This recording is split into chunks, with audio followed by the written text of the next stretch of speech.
Last week, I had the chance to interview Vandana Shiva. She is an environmental activist in the country of India. And she talked about Bill Gates and the Gates Foundation and the process that they've been in order to really try to take over all of the farmland globally, but especially in terms of dominating farmers and controlling the seeds through which farmers are able to grow food. And what Vandana explains is how Gates is specifically focused on the country of India for two reasons. One, because of the fact that 1.4 billion people are fed in India off the farmland there, but also because India is such an emerging nation in terms of technology. And what she says is Gates is trying to combine these two things, using technology to patent, to monitor, and to control farmland, as well as the seed population, GMOs and genetically modified seeds, and that he is doing so in an attempt to be able to dominate and control all of the food population around the world. She refers to him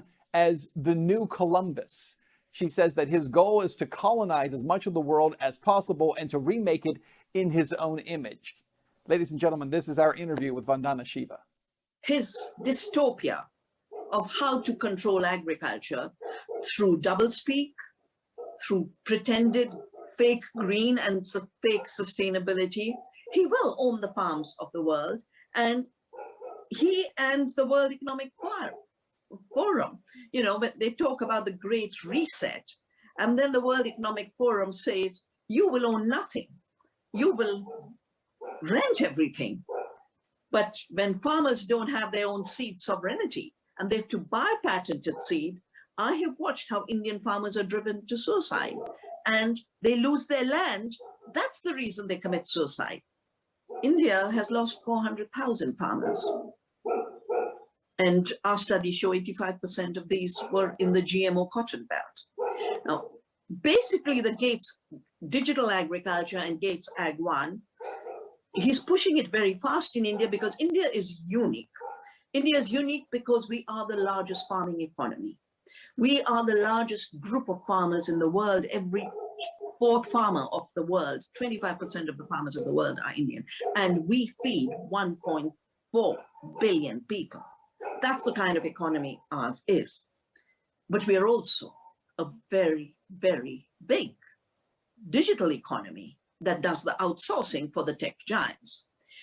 Gates wants to merge and is merging very, very fast digital technologies, biotechnology, finance into one control system. This year, recently, Microsoft signed agreements with the government to basically harvest and mine the data of our farmers, their land data. Why would Gates want India farmers' land data? Because if farmers got into debt for chemicals and seeds earlier, now they will get into debt for buying data, for buying instructions. Their heads are being emptied out. And now what's the soil? How much water do you need? Will all be sold as big data to farmers. That'll be the new enslavement. That'll be the new slavery. But even worse, the reason Gates has bought farmland is not just because the new so-called green economy, which I do not see as green. I feel sad that the word green, which inspires my life, was abused by the Green Revolution, which was not green, it was bloody. It's been abused in this new green economy, where it's about financialization of nature and financialization of human beings, where they're talking about human capital and your value is the value of what you can earn, not what you give to society. These new economic systems are then zeroing in with the Gates recipes on climate change, how to avoid climate disaster. He's got solutions through fertilizers, which are a big contaminator. 300 times more damaging to the atmosphere is nitrous oxide that's emitted from nitrogen fertilizers. And then he talks about first imposing fertilizers all over and then using digital technologies to reduce it by 1%. It's a 500% increase and a 1% reduction. Precision agriculture, they call it. All this means more debt, more borrowing. All this will be linked to land. And if they have their way, we will have a world of landless people. We will have a world with no food. That's why he's also preparing to work with the buyers and the Monsantos on these giant-sized row systems where soya and corn was already turned into raw material with biofuel and animal feed, but he wants it to even disappear as food. All food will be raw material for lab-made food, which is why he's rushing into patents on fake food. Again, as climate solution. Can you imagine breast milk made in labs as a climate solution? Impossible Burger. He is so desperate to find places where he can make money at the cost of nature, at the cost of women, at the cost of small farmers and peasants of the world. His greed is insatiable, and it comes from a very deep insecurity, insecurity of anything that can be sovereign, self-sufficient, alive, and happy. He cannot deal with that. He's a sick man. Vandana, let me ask you this. What can be done to fight back against this? Because obviously that what you're describing is a very calculated process by which Bill Gates, by which his foundation is systematically taking over these different systems, right? He's taking over, as you said, the land system, the seed system, governmental systems, and all of it in the name of creating sustainability and protecting the climate. What can be done to legitimately push back against this and to stop his advancement in these areas? Wait, I have called him the new Columbus, and there's a huge global movement on decolonization. So we need to recognize that he is the new colonizer, and he has a new civilizing mission with a new religion, which is impose your technological fixes and your false solutions on the world through violence, through destroying democracy, destroying regulation. He has spent I don't know how many $1 million to undercut the biosafety regulations of Europe so that his gene-edited GMOs can go through. But he is also the new Monsanto, because 34 years ago, it was the biotech industry that woke me to the issue of seed patenting. And that's why I started to save seeds. And what we did with Monsanto is what we have to do with Gates. He wants our seeds. We have to start saving seeds, defending our seed sovereignty, defending our freedom to save seeds. Today, we have a big debate on the whole issue of vaccine patents. And he is behind every patent in the vaccine system. If you look at every company, whether it be Moderna or Pfizer, he has a hand in it.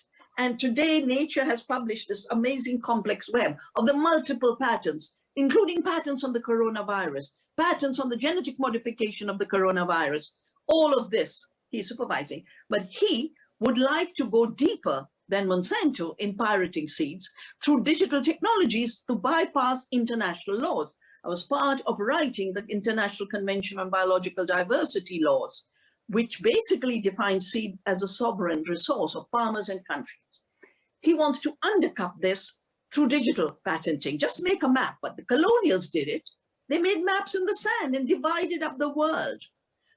Making a genome map without knowing what a seed is not inventing a seed, just like Monsanto did not invent a seed when they put a genetically modified trait into it. Today is a very beautiful day in India. It's called Akhti. 91, I was traveling the country to talk to peasants about how the corporations wanted to patent our seeds. And it was in a tribal area, a woman got up and said, they took our forests, they took our land, now they want our seeds. We understand what's up and we will defend our seeds. And she talked to me about this festival that is today, Akhti, Akshay Tritiya. And today we celebrate the gift of the seed. Why? Ensuring we exchange it. Today we have launched a campaign. Akshat is the name also of rice. We've launched a campaign against Bill Gates and the International Rice Research Institute, which he now controls, through where he wants to introduce a golden rice by destroying our rices and then pushing golden rice, a totally fake solution to vitamin A deficiency. We've said, we will reclaim our seed and you give back our seed. Every period of colonization has created people's urge for freedom. And in India, our urge for freedom was expressed in two ways. We will make our own cloth. We will not be subjected to the cotton empire. And we will say no to laws like the SALT laws, which make it illegal for us to make so. So no matter what kind of laws you put in place, and no matter what you try and steal from us, we will protect our resources, we will protect our sea, our food, our knowledge, our sovereignty. And this means that most of the world is getting affected by Gates' action, and most of the world can rise against him by doing the simple things that protect our freedom. And if you go to Earth University at Navania, you will find all the courses. But we have an international program, and we've published recently The Gates to a Global Empire, where all the sectors in which he's interfering, the sea, the land, the agriculture, the geoengineering of the climate, the health, the media, it's all there from the movements that are fighting it.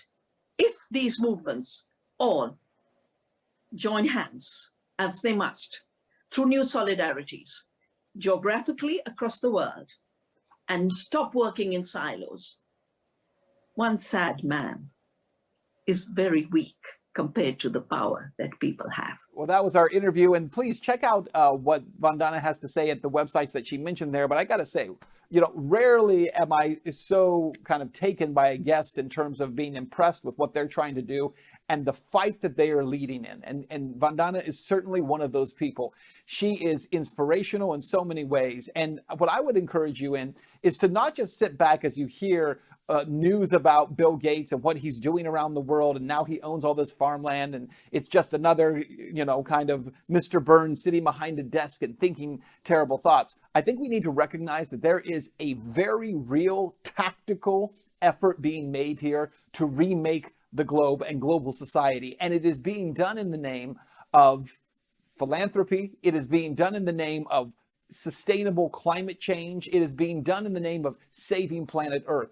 The idea that we would enslave the world's population in order to save the planet is beyond bizarre, and it's beyond twisted, and it's something that must be resisted at every level. Guys, thanks for watching this episode.